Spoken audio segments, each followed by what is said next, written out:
भाद्र मास की शुक्ल पक्ष की सप्तमी तिथि को संतान सप्तमी और अनंत सप्तमी के नाम से जाना जाता है।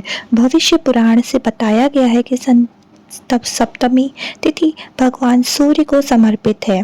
सप्तमी तिथि के दिन भगवान सूर्य की पूजा अर्चना से आरोग्य और संतान सुख की प्राप्ति होती है। संतान सप्तमी व्रत पूजन विधि।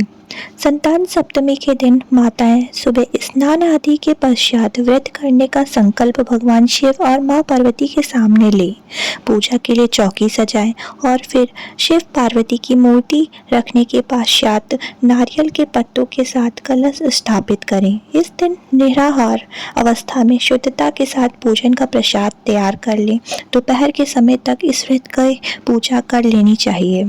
पूजा के लिए धरती पर चौकी बनाकर उस पर चौकी रखते हुए उस पर भगवान शंकर व माता पार्वती की मूर्ति स्थापित करें। अब कलश की स्थापना करते हुए उस पर आम के पत्तों के साथ नारियल रखें। इसके बाद आरती की थाली तैयार करते हुए उसमें हल्दी, कुमकुम, चावल, कपूर, फूल, फल, कलावा आदि सामग्री रख लें। फिर भगवान के सामने दीपक जलाएं और फिर केले के पत्ते में बांधकर 7 मीठी पूड़ियों को पूजा स्थान पर रख दें। जिसके बाद संतान की रक्षा और उन्नति के लिए प्रार्थना करते हुए भगवान शंकर को कलावा अर्पित करें।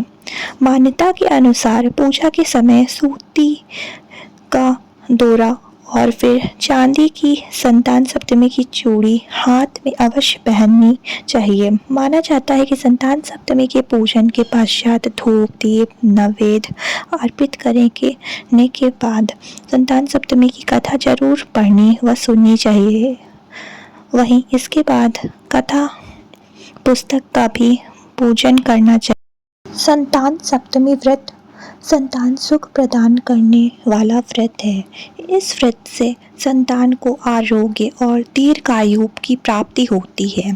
भगवान श्री कृष्ण ने एक बार पांडु पुत्र युधिष्ठिर को भाद्र मास की शुक्ल पक्ष की सप्तमी तिथि के महत्व को बताते हुए कहा कि इस दिन व्रत करके सूर्य देव और लक्ष्मी नारायण की पूजा करने से संतान की प्राप्ति होती है।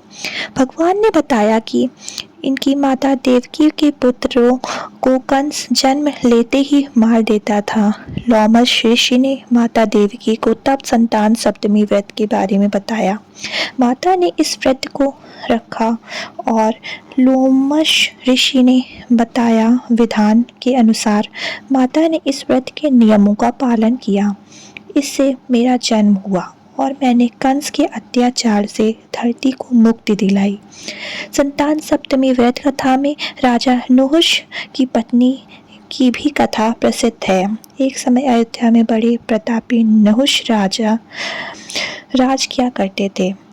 राजा की पत्नी का नाम चंद्रमुखी था, जिनकी एक प्रिय सहेली थी रूपमती।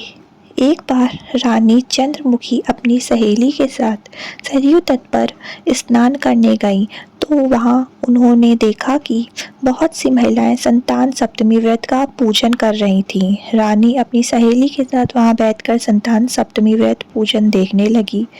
उन्होंने भी निश्चय किया कि संतान प्राप्ति के लिए वह भी इसको रखेंगी, लेकिन समय अंतराल में वह भूल गईं। समय का चक्र चलता रहा और रानी और उनकी सहेली देह त्याग कर परलोक चली गईं। फिर इनका पशु समेत इन अनेक योनियों में जन्म हुआ और फिर उन्होंने अपने कर्म फल से मनुष्य शरीर प्राप्त किया।